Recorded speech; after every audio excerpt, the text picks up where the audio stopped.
과일군에 김정은이 갔는데요. 이 민생 행보 석 달 만에 나오는 겁니다. 트럼프의 발언 이후에 보란듯이 어깨춤 절로 나올 정도로 과수원 가득한 사과 앞에서 사진을 내보낸 김정은입니다. 그러니까 북한이 다른 건 모르지만 외교하고 선전성동수는 정말 뛰어난 국가입니다. 그런데 지금 어쨌든 트럼프 대통령이 유엔의 대비 무대입니다. 연설을 통해서 북한 김정은 정권한테는 가장 공포스러운 연설을 했습니다. 그럼에도 불구하고 김정은은 저렇게 사진을 통해서 기사를 통해서 우리는 끄떡없다. 우리는 행복하다. 그리고 저도 이게 깜짝 놀란 게 이 과일군이라는데 왜 이 과일군인지는 모르겠지만 어쨌든 여기 있는 과수원을 방문한 건데 저런 것들을 보면 우리가 생각하는 이상으로 지금 김정은은 업돼 있다. 굉장히 기분이 좋고 어쨌든 수소폭탄급 ICBM을 개발했다는 것 때문에 대내 정치를 갖다 지금 강하게 하는 걸로 보입니다. 자, 보면 사실 이게 패턴이 똑같아요. 어떻게 패턴이 똑같냐면 작년에 9월 9일 날 5차 핵실험이 있었습니다.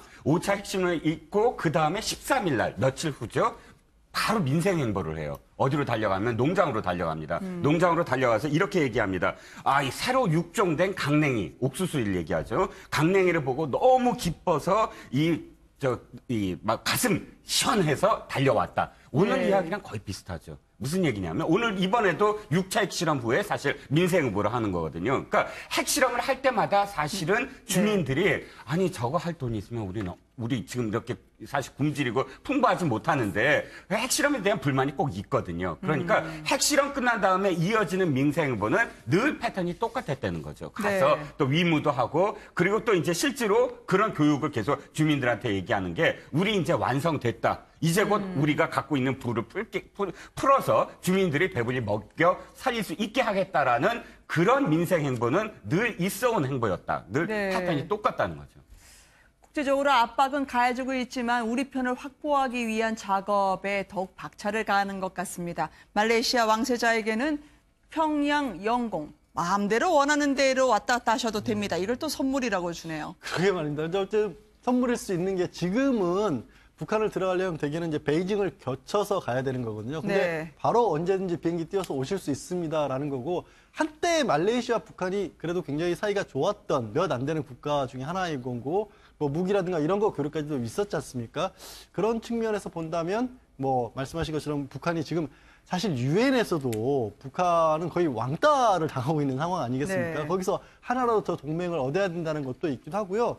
또 한 가지 생각해보면 이 명분으로 하는 게 내년에 이제 아시안컵 예선이 있는데 거기에 북한과 말레이시아 경기 이런 거를 어떤 기회로 삼았는데 조금 전까지 우리 이제 평창 얘기하고 있었지 않습니까? 우리도 국제관계에서 스포츠 이런 거 활발히 하고 있다 이런 얘기도 할 수 있고요.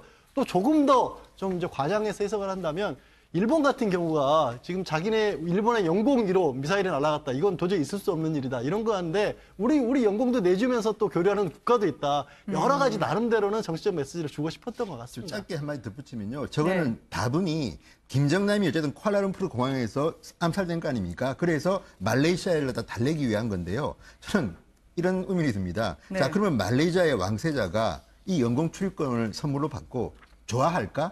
정말 이 티켓을 쓸까? 저는 뭐 그럴 가능성은 별로 없다고 봅니다.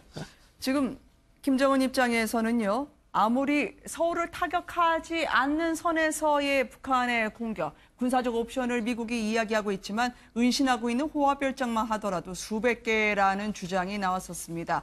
서양 정보기관들이 절대로 알 수 없다라고 하는 이 별장에서 뭘 하는 거죠? 네, 그렇습니다. 이제 여러 가지 별장 내지는 그런 은신처들이 있다는 것은 뭐 계속 알고 있는데 그러나 지금 이제 영국의 미러지에 임희연 씨라고 아버지가 이제 고위급 장교, 그러니까 북한 김정은의 이너서클에 포함된 사람이다. 이렇게 지금 미러지는 표현하고 있어요. 근데 그의 딸이 지금 탈북을 해서 하는 여러 가지 또 이제 정보를 이번에 미러지가 특집으로 실었는데 그 중에 하나가 은신처가 수백 개다. 그러니까 만약에 전쟁이 딱 벌어지면 아마도 서방에서는 전혀 김정은이 어디로 피할지를 모를 것이다 라고 이야기를 해서 과연 그러니까 우리가 지금 왜 예방 타격, 선제 타격 이런 이야기가 나오고 있는데 그것이 바로 김정은을 타격하는 거 아니겠습니까? 그런데 김정은의 은시처를 서방에서 절대 모를 정도로 저렇게 많다라는 그런 어떤 이 증언이 나오면 실질적으로 예방 타격, 선제 타격이라는 것이 가능할 것인가라는 의문이 들게 만든다는 거죠.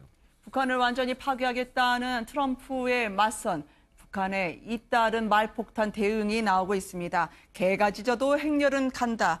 이 그저께까지만 해도 패널분들이 이야기하고 싶어도 좀 어감이 그랬는데요. 리용호 외무상의 말로 그대로 갑니다. 이 말이 의미심장했던 게 과거 북한이 핵과 미사일을 우리 마이웨이로 가겠다라고 했을 때 번번이 쓰였던 그 수식어 아니겠습니까? 그렇습니다. 뭐 그리고 북한은 일관되게 자기들의 그 계획대로 지금 핵 개발과 미사일 개발 그대로 가는 거죠.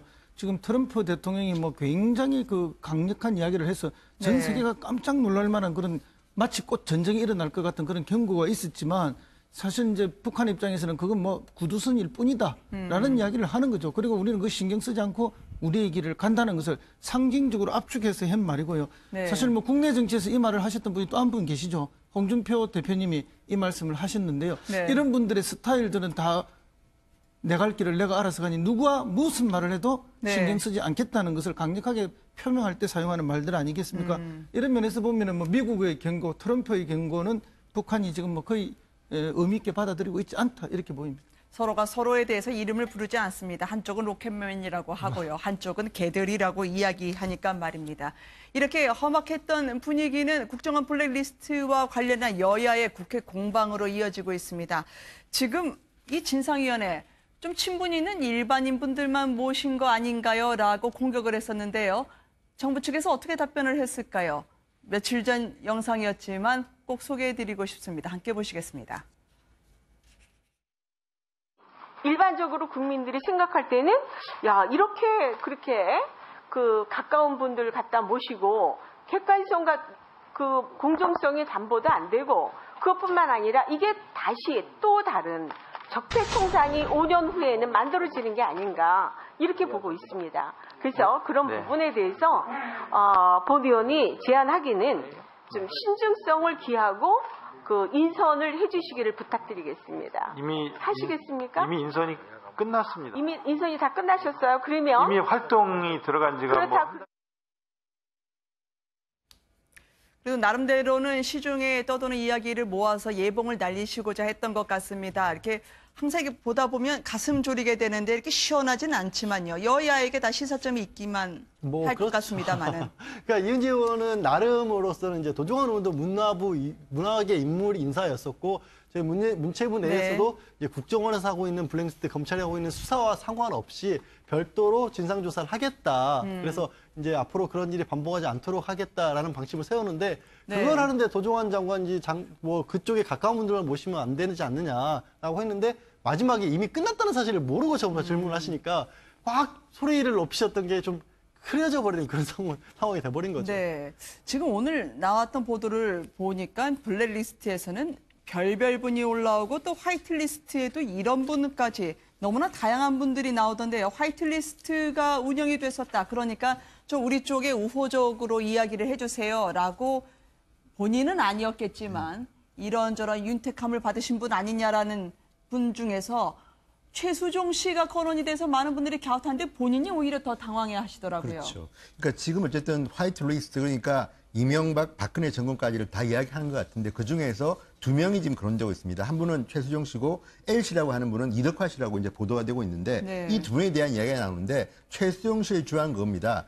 정권의 관계에서 자기는 굉장히 오랫동안 홍보대사를 했기 때문에 내가 마치 이명박 정권에서 특혜를 받아서 했다는 건 억울하다는 이야기고요. 또 이덕화 씨는 말이 없지만 또 반대로 이런 개인적인 사연도 있습니다. 이덕화 씨는 김대중 노무현 정권 시절에 본인 주장으로는 어쨌든 김대중 당시 후보를 비판했다는 이유 때문에 자기의 어떤 그 연기 생활이 상당히 오히려 블랙리스트에 올랐다고 토로했고 실제로 제가 알기는 이덕화 씨는 상당히 오랫동안 방송 일을 못하고 낚시했다고 알고 있습니다. 네. 그렇다면 저는 정권을 떠나가지고 제발 이제부터는 예술인, 뭐 방송인, 문화인에 대해서 어떤 권력이 누가 잡느냐에 따라 가지고 당신은 내가 권력 잡을 동안은 방송하지 마. 당신은 내가 권력 잡을 동안은 지원해줄게. 이런 식의 어떤 야만적인 정치가 이제 그만두자. 그리고 도조환 장관도 지금 이현재 의원의 저 질문을 갖다 저렇게 어쨌든 어떤 이제 선명성 경쟁 같은 식으로 가지 말고 그 말을 받아들여서 균형 있는 인사들을 모시고 네. 진보 보수할 것 없이 앞으로 다시는 이런 블랙리스트와 같은 야만적인 일이 우리나라에서 일어나지 않도록 좀 조치를 했으면 좋겠다는 생각이 좀 듭니다. 아니, 그런데요, 지금 네. 이제 저 최수종 씨 같은 경우에는 저희들 기억에도 뭐 특별히 혜택을 받았던 것 같은 기억은 잘 없습니다. 네. 왜냐하면 혜택을 받으면 다 표가 나지 않습니까? 거기에 비해서 이덕화 씨는 그 이명박 대통령 제 아드님이 청와대 행정관으로 들어가서 근무까지도 했죠. 그리고 실제로 이제 이명박 정부하고 거의 노선과 운명을 같이 할 정도로 가까이 했기 때문에 뭐 충분히 저런 지적을 받을 수 있다고 생각하지만 네. 최수종 씨는 저희들 기억에도 뭐 특별한 혜택을 받았던 그런 기억 또 그런 것 때문에 어떤 화제가 됐던 기억은 없는 것으로 생각됩니다. 좋은 일 했을 뿐인데 그 선한 일 동참만으로 이렇게 화이트리스트로 지목이 되다니 억울하다라고 하는 최수정 씨입니다. 아마 이제 많은 네티즌 사이에서도 너지라고 하면 지목, 마녀 사냥 같은 부분도 좀 한번 우리가 다시 한번 생각해보자라는 이야기가 있는 것 같은데요. 이분은 특이해요. 민경욱 의원, 현역 의원 아니겠습니까? 이분이 그런데 블랙리스트였나요? 네, 지금 보니까 그렇네요. 지금 국정원의 그 리스트에 보니까 사실 리스트가 아니라 이거는 보고서입니다. 그 보고서에 따르면 네. 열린 토론을 적시하면서 패널들을 한 사람 이렇게 적시하면서 세 사람의 그 당시에 어떤 패널들이 전부 다 진보 좌파다라고 규정을 하고 거기에 진행을 받던 민경욱 당시 앵커입니다. KBS 네. 앵커인데 앵커에 대해서도 사실은 굉장히 뭐 이렇게 늘어지고 핵심을 찌르지 못한다라는 그런 어떤 뉘앙스로 사실은 네. 이제 비토를 하는 그런 내용입니다. 그런데 알고 보면 지금 사실 민경욱 당시 앵커는 이 한나라당으로 이렇게 그 스카우트돼서 지금은 자유한국당 의원이 되지 않았습니까? 네. 그러니까 당시 어떤 기준이 대체 무엇이었는지 그리고 어떤 의미에서는 그래서 민경욱 씨가 그 전부터 어떤 이런 보수 성향에서 뭐 이렇게 그 각광을 받지 않았다는 게 증명이 되는 게 아니냐라는 본인이 것도 좋아하실 있고. 일인가요? 슬퍼하실 일인가요? 이게 기준이요 나온 네. 게 있어요. 저 같은 보고서에 보면 어떤 방송에 대해서는 이렇게 합니다. 중립만 강조를 하고 정부에서 주는 자료에 대해서 보도를 하려 하지 않는다. 그러니까 좌파 좌표나 이런 게 이념의 문제가 아니라 당시의 정권 입장에서 봤었을 때 이명박 정부에게 친정권적이지 않으면 그냥 싫어했던 거예요. 저 네. 리스트에 저 민경욱 의원만 있는 게 아니라 김재원 의원도 들어있습니다. 김재원 의원에 대해서는 뭐라고 하냐면 자꾸 친박계 인사들만 부른다. 그렇기 네. 때문에 문제다. 그러니까 보수 진보의 문제가 아니라 일단 그때 당시 국정원이 보기에 정부 이현 정권에 대해서 좀 잘해주지 않으면 문제가 있다고 본 겁니다. 정지석 의원까지도 김미아 씨가 표창을 받은 사진 그리고 나서 또 블랙리스트로 공개가 됐는데 이 양립할 수 없는 사실 때문에 어이상실이라면서 자신의 SNS에 올리더라고요. 그렇다면 저렇게 김미아 씨 같이 본인은 피해를 받았다고 생각하지만 또 상을 주면 받을 수 있는 거 아니겠습니까? 그러니까 지금 대한민국은 한쪽에 줄을 서라는 걸 강조하는 것 같습니다. 저는 예술계는 적어도 이랬으면 안 되고요. 본인이 정치의 자유는 있습니다. 그렇지만 그거를 좀 TV나 영화에서는 감추고 본인의 예술세계를 추구하는 것이고 그걸 가지고 이렇게 비판하는 건 아닌 것 같습니다. 네, 제 두 손이 잠깐 출연했다는 거는 정가 소식 네 분과 함께 있던 시간이 의미 있다는 표시입니다. 함께 해주셔서 고맙습니다. 감사합니다. 맞습니다.